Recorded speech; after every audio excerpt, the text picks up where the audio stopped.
কামপুৰ আৰু যমুনামুখ মাজভাগৰ ঠাইত প্ৰায় 150 হাতীজাকে বিচৰণ কৰা দেখা যায়। চাংজুৰীয়া গাঁৱৰ প্ৰায় সমীপত হাতীজাকে বিচৰণ কৰি ফুৰে।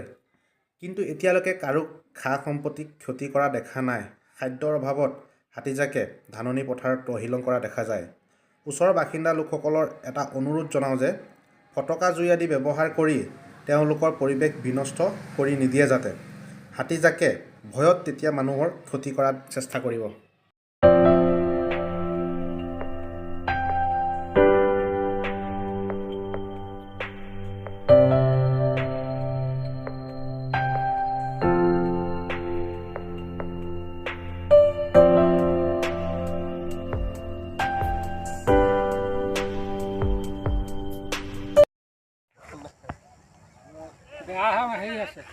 এটা পিঠিত উঠিছে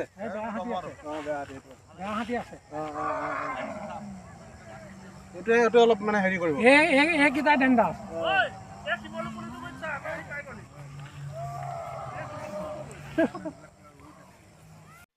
আমি প্ৰায় 100 মিটাৰ আঁতৰৰ পৰা প্ৰত্যক্ষ কৰোঁ হাতীজাকখিনি। আমি 100 মিটাৰ ওচৰত আছো এতিয়া।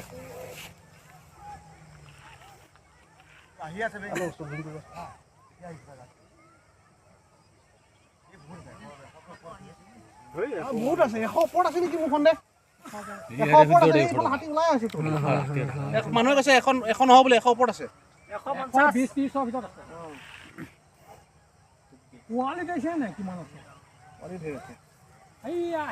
এইফালে জাক মেলিব এইফালে আহিবই।